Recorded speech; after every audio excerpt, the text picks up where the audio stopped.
Hey everybody, thank you for tuning in today. It is Modelcarnick and I'm showing you guys around this new Porsche Spyder RS. This is based off of the 718 model and it is a new 118 kind of released by Norev. So kind of excited to get into it. I'm going to show you around this model, give you some of the details, features, and my overall opinions on this car as always. So this came out not too long ago. I am probably a little bit late to the party. I'm sure there's some other reviews on YouTube about this model, but if you're here today, thank you for tuning in. So let's go ahead and get into it. So obviously you can see the spec of the car.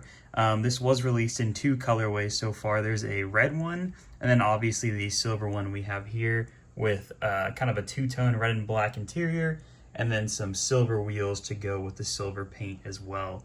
So let's show you guys up front of this model. I really like this because it just looks super aggressive. As you can see, there's a lot going on up here, and the first thing your eyes are drawn to is the carbon fiber hood. It looks really glossy, I must say. As you can see, nice carbon fiber weave, but there is kind of one downside to it.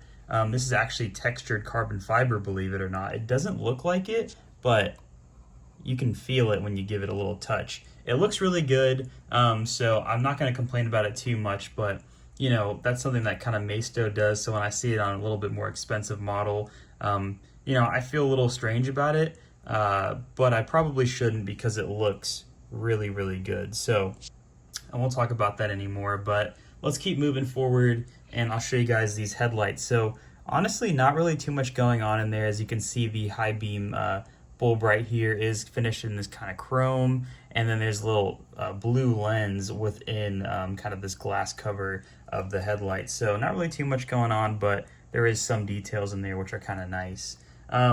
We'll move down here, and as you can see, we have some more daytime running lights right up here. They look fine. And then one thing that looks absolutely incredible is these real mesh grills that they put up here. And you can see kind of the two radiators behind those mesh grills. So they did an excellent job on that. You can kind of see some sensors right here in the front. There's only one on that side. And then obviously the splitter down here is finished in kind of this matte black plastic, which is normal for kind of all Porsches. They like to put the plastic on the bottom of the models because, you know, it gets scraped up easily. So I guess that's the reasoning why. Also, lastly, you can see Spyder RS is finished right down here, kind of embossed within the splitter. And then you have a nice little fun license plate that's Spy 718. So pretty cool. Right here, we'll move down towards the side of the vehicle. Actually, I also forgot to mention, this is a fully opening model. So let's go ahead and open up this front hood real quick, and let's see if there's any details in here. And it looks like there actually is. It doesn't really stay up too well, as you can see. I'm kind of struggling there. But you do have carpeted trunk space with kind of like a little red insert right there in the middle. I'm not too sure what that is, but it does look pretty good. The hinges on the hood itself are finished in metal, so I think they are absolutely killing it with this front bonnet. A lot of really good details up here. You have another Porsche logo right there up at the top of it, and then yeah, not really too much else going on, but it does look really good. And I forgot to mention as well, it does have some air vents right here in the front of the car, which are kind of finished in this matte plastic. It looks just fine, so no worries there. And then also there is another real mesh grill right here up at the front of the model. So it looks really cool. A lot of details going on up at the front of the model, so really kind of appreciate that. Now let's take a look at the side. So I think we'll kind of start up top. So as you can see, we have some more louvers up here, and they appear to be also in this kind of matte black plastic. Gas cap right there. And then a really nice looking wheel design. I really like these twin kind of, I guess this would be, I don't know, a 6-spoke twin design. And you kind of have this little star in the middle, but they look really cool. Really good details. As you can see, there's actually writing on the tire, and these appear to be Michelin tires, it looks like. Center cap right here in the middle of the wheel, which is kind of a single lug nut. So pretty nice detail there, but the brake rotors themselves are drilled. They look really good. They're nice and chrome, so Pretty impressive detail on those rotors themselves, and then the brake calipers behind them are finished in red, and you can see there's even the Porsche script kind of written on the brake calipers. So a lot of detail. Really surprised about the wheel. You don't see that too often with the actual graphics of the tire maker. So really cool design there. You'll see next that there is kind of a huge kind of cutaway right here for the wheel arch, and you can kind of see that the front wheel sticks out a little bit when you look at it this way flat, but then you get this little indent, and then we can, I guess, easier take a look at the tire tread. Nothing really too much going on there, but there is some tread there. So cool design. I really like the front end of this car. As we move down though, you'll see the Spyder RS sticker right there. Looks just fine, nothing to complain about there. And then just a really kind of interestingly designed side. It kind of has all these lines to it. The kind of the side skirt sticks out a little bit of the car right there, but it is just in body color, so looks pretty good. Then we have the door handle, nothing too crazy there, and then a side air intake, which, I mean, from this angle of the car, this thing just looks absolutely insane. So yeah, that's finished in carbon fiber as well, and it's got that kind of actually a smooth finish compared to the hood, which kind of has a more textured finish. So kind of interesting choice of details there, but I can't help but mention the rear of this car. I mean, I really like the kind of flat deck that these 718s have going on their Spyder models, so I really like that design. As you can see, there's kind of these two buttresses right here that sit behind the seats. And surrounding this, there is kind of these, I don't know, I guess this would be like a roll bar almost if the car flipped over, but it is finished in carbon fiber, so there's really a lot of good details up here. You kind of have another little carbon fiber piece right there at the top, and then we have some real kind of, I don't know what you would call that, I don't know, some cloth pull tabs right here. That's probably the better word, but they look really cool. They just kind of stick out of the car, and it gives it a nice little kind of breakup with the little red latches right there in the back. So I'll go into the interior towards the end of the video, but let's take a look at the rear of this model real quick. So you'll probably also notice the ducktail, so it looks pretty cool. It is a pretty aggressive model, so I really like that design right there at the back, and it kind of splits up into two pieces. So there is this little matte black piece that sits at the top of the ducktail, so looks really good. The taillights themselves, I really do like the design of them. They are kind of finished in this clear plastic finish, and then you can kind of see some of the details behind them for the actual taillight. So really good job with that. And as you can see, Spyder RS badge back here, of course, and then I think this actually says Porsche on the back of it, but it is finished in black, so you wouldn't really notice that detail unless you were seriously paying attention to it. But yeah, kind of back here with the diffuser, it's really aggressive. As you can see, there's a lot of fins going around it, and it sticks out pretty far, as you can see. And then we have two kind of dual tipped, or not dual tipped, but kind of a twin exhaust right here. And they do look really good. As you can see, there's some kind of detail around the actual exhaust pipe. You kind of have a surround to them, so it looks really cool. They did a really good job back here, and then same license plate that was in the front is on the rear of this model. So I think one of the big things that you guys were waiting for was for me to open up this rear deck lid, because it actually kind of pivots out. So I'm actually going to do that off camera because it's very hard to kind of do it with one hand. So let me figure it out, and we'll be back in a second.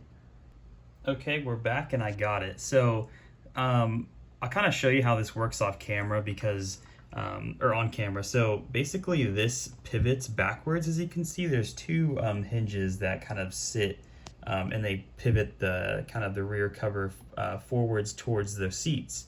So you can't really open it up towards the rear because it just doesn't really allow for that. So what you have to do is, I really recommend having one of these kind of auto art style picks, and then you would run it across this side, and then it kind of pushes up the rear deck lid. I'm sure there's an easier way, and I'm just not figuring that out yet, but it is kind of interesting because this thing just opens up super cool. especially with those two little hinges right there. But you can put it back all the way if you really wanted to. So you could do this, even though I don't know why you would.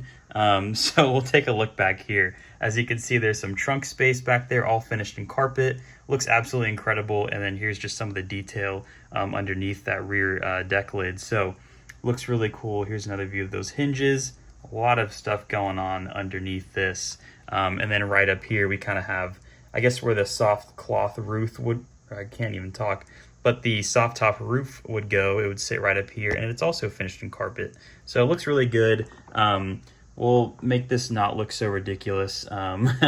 Usually you'd probably just do this to open it up, but it looks really cool that you can do that, and the hinges on there are pretty sweet as well. So I'll go ahead and slide that back into place. Sounds really good to close. All right, so finally we'll take a look at this interior, and we'll see some of the details here. So first thing I noticed is obviously these bucket seats straight out of the 918. They are finished in carbon fiber, it looks like, as you can see. It is kind of just the rear backings of the deck lid. So kind of interesting. I'll show you kind of behind it. As you can see, all finished in carbon fiber. So really cool design with those bucket seats. And then obviously the red inserts on the seats. And then we have I don't actually know what that says. It's kind of hard to make that out. It looks like a Nürburgring kind of logo. Or actually, sorry, that says YSEC RS. It looks like, yeah, because it's the YSAC package. So anyways, red seat belts, as you can see, look really good. And let's take a look at kind of the front side of the dashboard. So just a lot of carbon fiber in here, carbon fiber on the center dash, as you can see, and then it kind of wraps around to the main dashboard up there. And then even on the kind of edges of this, we have red stitching that kind of follows across here. Another YSAC RS badge right there. And then kind of an interesting choice on the steering wheel, we have a 12 o'clock yellow pinstripe, which kind of conflicts with the red interior, but I guess, you know, can't complain too much about that. Obviously, a nice little Porsche logo in the center console or the steering wheel, manual gearbox, of course, and then just all the buttons and everything else you can see. So honestly, a really nice looking interior. This is actually really cool. The gauge cluster itself, as you can see all the dials on there, looks like there's some stuff on the dashboard. And then obviously you have your air vents up here that look pretty just, you know, they're pretty decent actually. The door cards themselves, I do like some of the details here. I think on the real car, this bit right here would be like a net kind of storage area, but they did kind of just put in this plastic little filler. But it is kind of cool that they emulated that detail a little bit. Of course, kind of matching the outside right here with these red pull tabs. We have another red pull tab for the door, but really not too much else going on in the interior. It just looks really good. So here's kind of another view of that. Really good looking interior. So I'm actually really impressed with this model. When I first got this out of the box, I was just, you know, just slightly underwhelmed. You know, I think this is a really cool car. But I just really wanted it in a different spec. You know, just silver and red wasn't too much to choose from, so I went with the silver. I'm excited to see what they come out in the future, because I'm pretty sure we're going to get some pretty insane specs for the Spyder RS, and of course the GT4 RS comes out. There's a black version and an orange version of that, which those specs aren't too good in my opinion either. So hopeful to see that we're going to get some cooler colors in the future, but overall my opinions on this model are really high. I mean, I went through some of the details. The carbon fiber finish, even though I don't like the texture, looks absolutely incredible. Real mesh grills, really good paint quality. I didn't even talk about that, but as you can see, we have really nice metallic flake in the paint. Looks absolutely incredible. But yeah, a really high quality model, and I paid about, I want to say $100 for this model, maybe $105 for it, which I think is a pretty fair price. We'll see what these things go to in the future. I would probably justify paying $120 for this, or maybe just a little bit more, but I don't think, you know, I would spend a lot more money on this model, even though it might be worth. This is a really good model, so interested to see maybe in a year or two what these things will be worth if they stop making them. I would probably expect Auto Art to come out with a version of this. Definitely not anytime soon. They're really slow on coming out with new models, so I would think that might come out in 2 to 3 years if we're lucky. So we'll probably get some cool specs when AutoArt decides to make one of these. They haven't announced it, but I'm just assuming they will. But overall, as a model, this thing probably deserves a really good score. I'd give it maybe a 8.5 out of 10. Maybe it deserves a 9. The only reason I'm knocking it back in points is just because of the model itself. Yes, the engine bay, kind of pivots forward, and you can open that up, and it's really cool. They added the hinges and everything. This is honestly a really good competitor to AutoArts these days. Really good models. But I think the model itself, it's just kind of small. I mean, I don't know. For me, this isn't like the car to have. It's obviously really cool, and I'm happy to have it in the collection. But I'm assuming I'll probably sell this in the relatively short future, just because I'm sure we will get different specs on this car, and I want a better one. I just was excited to see how this was, firsthand. So if you're interested in buying this model off me, please let me know. I might still have it. But it is really cool. I think it deserves having a good score. So, if you guys like what you see, if you're a really big fan of the Spyder RS, I would actually highly recommend picking up one of these models, especially if you can get it for a good price. But with that being said, thank you guys so much for tuning in. If you're still here, I also sneak peek Brabus 900 Rocket. We got one of those, so we're going to have a review on that coming up pretty soon. And a full collection tour. It's finally coming. I have that recorded. I just need to post it. So stay tuned. We got some exciting stuff coming to the channel, and thank you guys for 500 subscribers. I'll end this now because I keep talking, but I appreciate you guys, and have a nice day.